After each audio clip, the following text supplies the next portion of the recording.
मुझे लगता है कि इसके बाद पूरे देश से राहुल गांधी को माफ़ी मांगनी चाहिए। और ऑपरेशन सिंदूर में भारत ने जो इस बार कामयाबी हासिल की है वो ऐतिहासिक है। हमने पाकिस्तान को तहस नहस कर दिया, उनके एयरबेस को तहस नहस कर दिया, उनके फाइटर जेट को मार गिराया गया।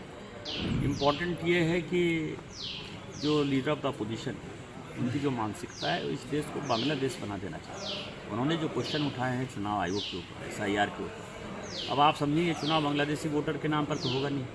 4 जगह जिनका वोटर लिस्ट में नाम है, जो बात वो प्रेस कॉन्फ्रेंस में करे, ये बात तो चुनाव आयोग कह रही है ना कि 4 जगह नाम है, उस नाम को काटेंगे। SIR तो यही है, लेकिन वो बांग्लादेशी वोटरों के नाम कट रहे हैं, इस कारण से उनकी समस्या है। बांग्लादेश में भी इसी चुनाव आयोग के ऊपर जो है क्वेश्चन हुआ। राजीव गांधी जी को ये नहीं पता है, राहुल गांधी जी को ये नहीं पता है कि जब राजीव गांधी जी थे प्रधानमंत्री तो जो चुनाव आयुक्त थे वो उनके घर में बैठते थे, वो PMO में बैठते थे। दूसरा उदाहरण ये है कि 1999 में जब बाल ठाकरे जी का आपने वोट काट दिया, उनको चुनाव लड़ने के लिए अवैध कर दिया 87 के किसी भाषण पर, तो MS गिल जो है चुनाव आयुक्त थे। MS गिल जो है वो क्या हुए, कांग्रेस पार्टी के सदस्य हुए, केंद्र में मंत्री हुए। उसी तरह TN शेषन जो इतना बड़ा नाम हुआ, TN शेषन को कांग्रेस पार्टी के आधार पर आपने चुनाव लड़ाया। नवीन चावला साहब ने आपके परिवार के ऊपर कहानी लिखी है, नवीन चावला साहब को आपने मुख्य चुनाव आयुक्त बनाया। तो आज जो आपका इंटेंशन है, दूसरा आप देखिए, उन्होंने बयान दिया, ट्रंप ने एक दिन बयान दिया कि 5 हवाई जहाज गिरा दिए गए। तो वो भारत सरकार से पूछने लगे कि 5 हवाई जहाज कहाँ गिरा, 5 हवाई जहाज कहाँ गिरा, भारत सरकार जवाब दे। आज कल वायुसेना अध्यक्ष ने जो बातें कही वो अपने आप में इम्पोर्टेंट है कि 5 ने, हमने 6 जो है पाकिस्तान के हवाई जहाज गिरा दिए, चुप हो गए। उन्होंने कहा ट्रंप कह रहे हैं बार बार, 35 बार कह दिया उन्होंने कि व्यापार के कारण हमने रुकवा दिया युद्ध को।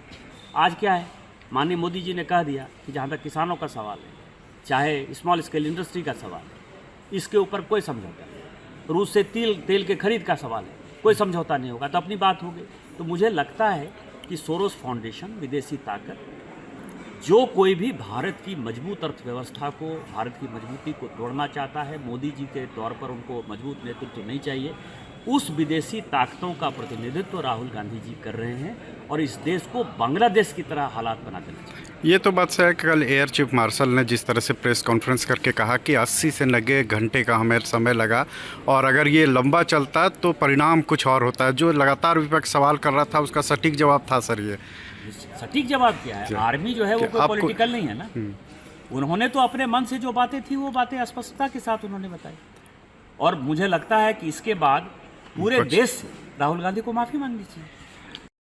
तिरंगा यात्रा को लेकर ये आभार तिरंगा, ये माननीय प्रधानमंत्री जी का मिशन है और ऑपरेशन सिंदूर में भारत ने जो इस बार कामयाबी हासिल की है वो ऐतिहासिक है। हमने पाकिस्तान को तहस नहस कर दिया, उनके एयरबेस को तहस नहस कर दिया, उनके फाइटर जेट को मार गिराया गया और जो आन बान शान है वो तिरंगा, वो हर घर तिरंगा फहरेगा। 1 लाख से ऊपर तिरंगा का झंडा पूरे गोड्डा लोकसभा में हमारे कार्यकर्ता घर घर जाकर देंगे और प्रत्येक घर में आपको तिरंगा नजर आएगा।